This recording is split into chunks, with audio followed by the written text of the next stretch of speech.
What up, Doc?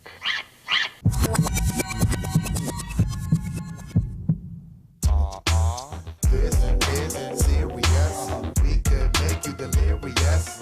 You should have a healthy fear of us. Cause too much of us is dangerous. So dangerous, we so dangerous. It's the leading cause of preventable death in the United States, and there are 3 million people under the age of 18 who are already under its spell. On this edition of True Life, you'll meet Pam Laffin, a single mother of 2 suffering from a 15-year addiction to cigarettes. You'll find out how she got hooked. I didn't see how much that movie affected me. How smoking ravaged her body. Right now I'm holding my hand as still as I can. And you'll witness her heroic struggle to survive. Every time I think that this is gonna be the last hardest thing, there's something else. That's next on True Life. I Can't Breathe.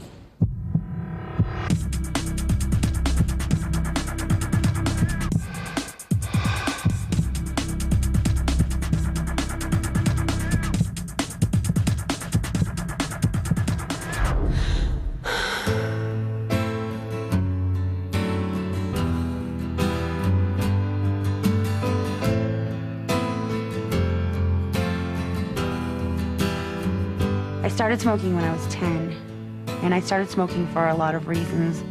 The biggest reason that I can think of, even though I didn't see it at the time, I went to see the movie Grease in the movie theater. I think I was really affected by that movie because all my life growing up, we moved around a lot. I never really had any roots anywhere, never stayed in any one place.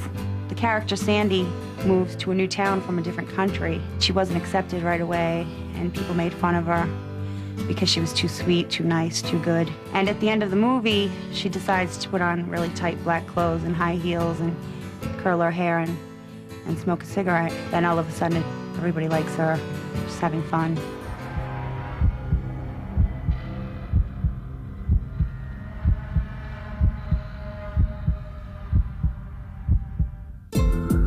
Well, at the time, I didn't see how much that movie affected me, but I did get a perm so that I could have curly hair like hers, and I started smoking.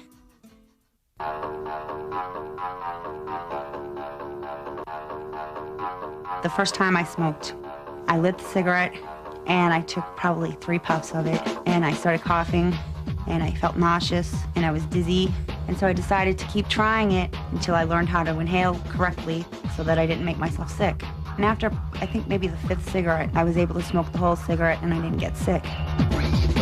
Now I know that the reason why that happens is because cigarettes are full of poisons, and getting nauseous and getting dizzy is your body's way of telling you that you're putting poison in your body. And after a while, your body just gets used to the poison and gives up. By the time I got it right, I was addicted. Is it your view that cigarette smoking is addictive? To me, what does that word mean?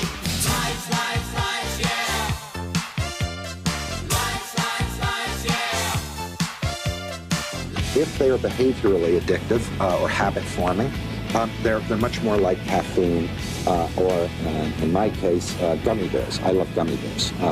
And I just love them. And I want gummy bears, and I like gummy bears, and I eat gummy bears. And I don't like it when I don't eat my gummy bears. But I'm certainly not addicted to them.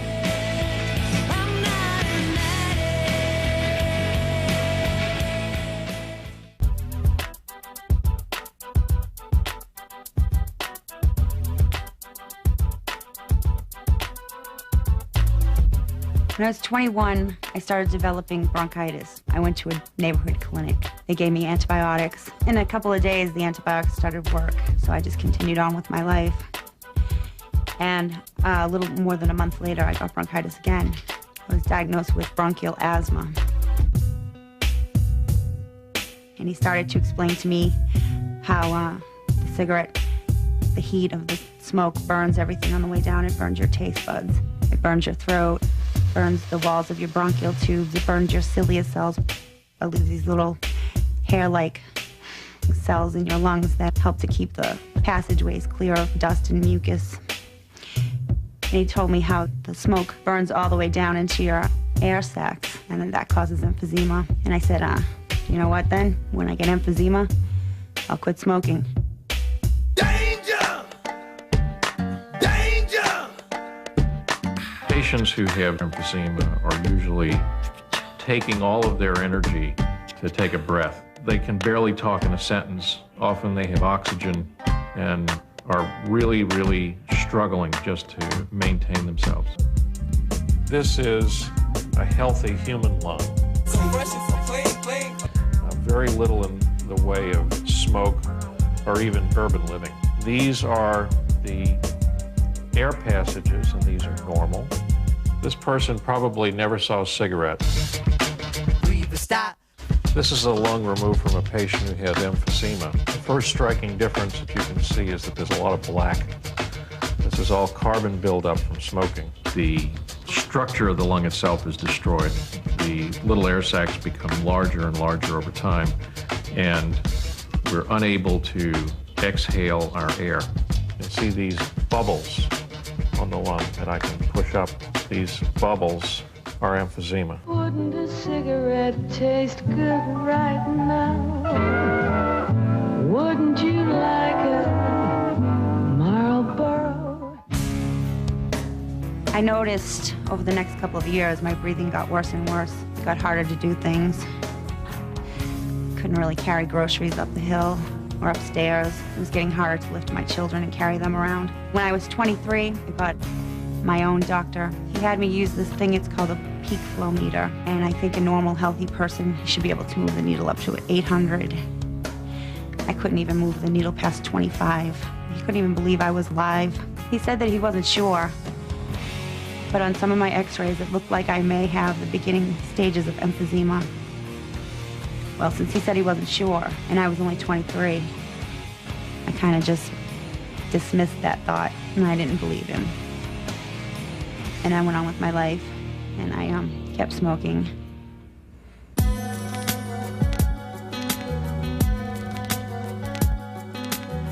So when I was 24, one day in January, and my face was completely gray, and I had big dark purple circles around my eyes. I couldn't breathe. I had an asthma cough that wouldn't stop. I really thought I wasn't going to make it through the night. So finally at that point I decided that I needed to go to the hospital. The doctor at the hospital started yelling, I need an IV of Solumedrol, which is 1,000 milligrams of steroids. And he was saying she needs oxygen and just yelling all these orders, and I was getting really nervous. It was still another week before the asthma attack stopped. And once I was able to breathe more comfortably, they started running tests to find out what was wrong. The results came back pretty quickly. The hospital doctor came in, he said that the CAT scan showed that I had emphysema. Emphysema is a chronic disease that is a killer, and you cannot reverse emphysema once it starts. Hearing that there is no cure, I started to develop anxiety. I knew then that my career plans were probably gone, and my youth was definitely gone, and any hope that I had ever had for a normal life was gone. And so I had to mourn the loss of who I had hoped to be. And I had to face the fact that I absolutely had to quit smoking. And so I had to mourn the loss of my best friend, the cigarettes. Because from the time I was 10 until I was 24, I was a smoker. My entire adult life and part of my childhood, I was a smoker. Quitting smoking was like losing a friend. My lungs were in the same condition as a 70-year-old's lungs. The doctors decided that I should think about having a lung transplant. Without the transplant, I would definitely die, and I would have died slowly. A transplant offers an opportunity for someone who is near death to have a reasonable life again, to be able to do the things that they need to do, go to the grocery store, take the kids to school, those things. I had a meeting with my doctor, and he was trying to tell me, you know, you have to take medicine every day for the rest of your life. I said, no problem. I figured I could overcome all of that, and that I would just have this wonderful, normal life, like I was getting a second chance. Unlike elective surgical procedures, there's no advance notice when this is going to happen. So patients like Pam walk around with a beeper knowing that it could go off at any time, and they would have to drop what they're doing and come immediately to the hospital. My doctor called me at 5 o'clock in the morning. He said, come right away. They had a lung there waiting for me. And I went in, and I signed some consent forms, and they started to medicate me. They wheeled me into a room, and they put me on a metal table, and that's the last thing I remember. She was rolled up on her side. Her arm is brought up over her head. A large incision is made between the ribs, 12 to 14 inches long.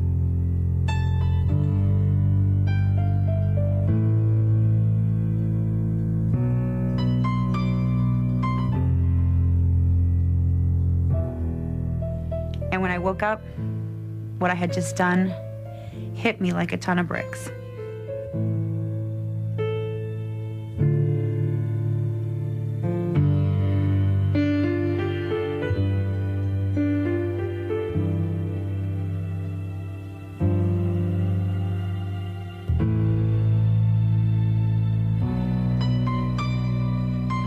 First of all, I realized that I had just made the biggest commitment of my entire life. It's not like I could go back and say, no, I want my old lung back, forget this. About 80 to 85% of people who have a lung transplant are alive a year afterwards. By the time you get to 5 years after the lung transplant, about 50% of the patients are alive and 50% have died. Some patients are looking at this as the cure-all, that they're going to be normal again.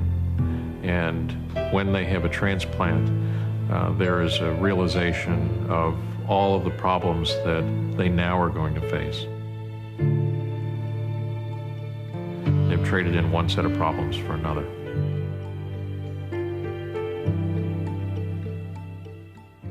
All my friends say, oh, I want to be like my mom when I grow up, and I can't say that. Because if I said that, then they would think I mean I want to start smoking when I'm 10. And I want to not be able to breathe when I grow up and have a lot of transplants. If I was her, I think I would die, because I tried not breathing for a while to see what my mom feels like, but I can't do it.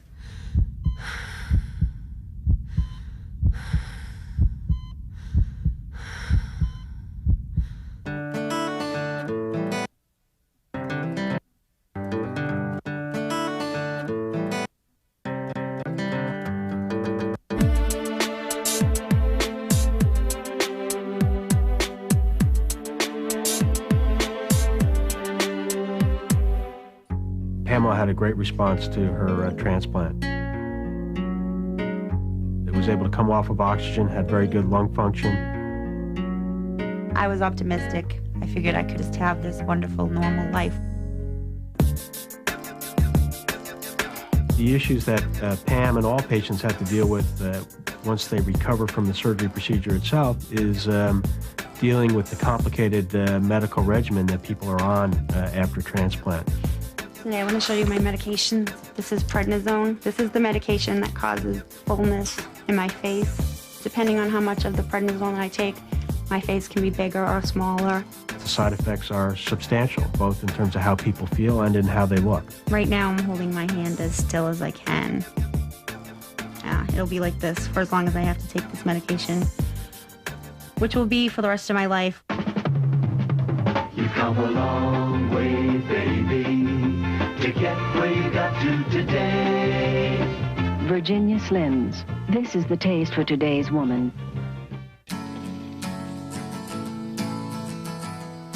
Pam Laffin is truly fighting for her life, and this fight is going on television.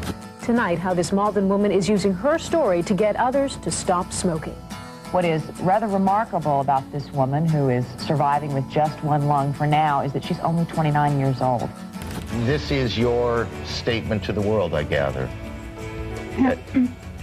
It's a message that I feel that I need to get out, yeah.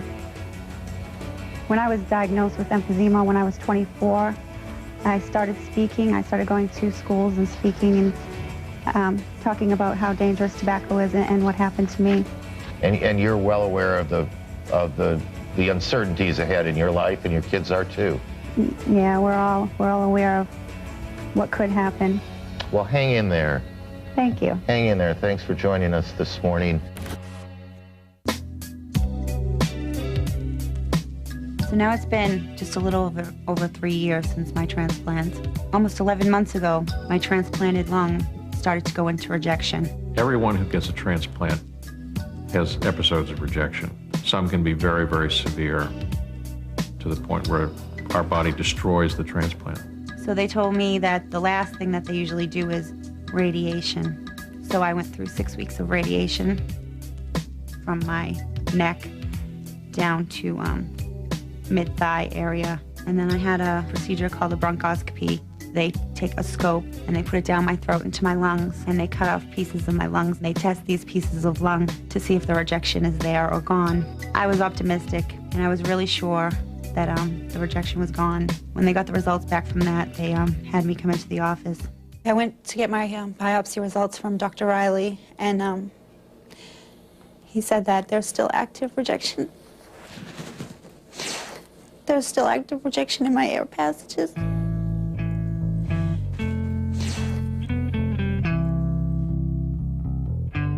So the rejection became classified as chronic, and there's nothing else that they can do for my transplanted lung.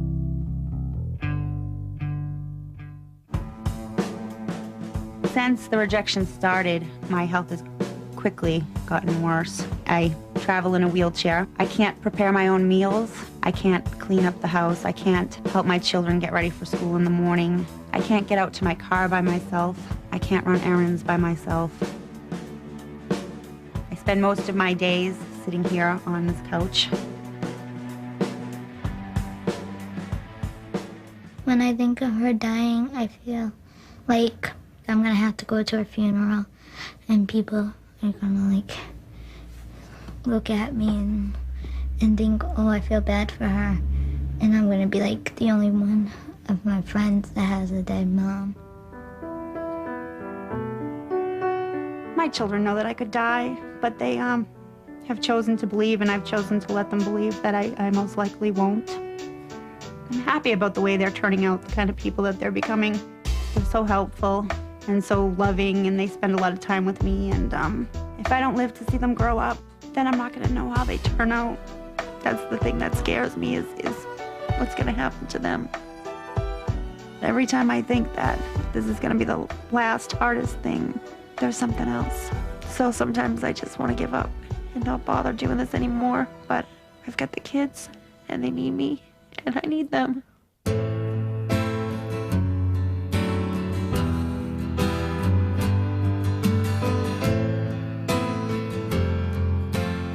Well, I had hoped to get married someday, have somewhat of a normal life, a normal job. I guess deep down I still have that dream, but I've buried it so deeply that I can't feel it anymore. Now all I am is a mother, a patient, and my cause, the poster child for why people shouldn't smoke.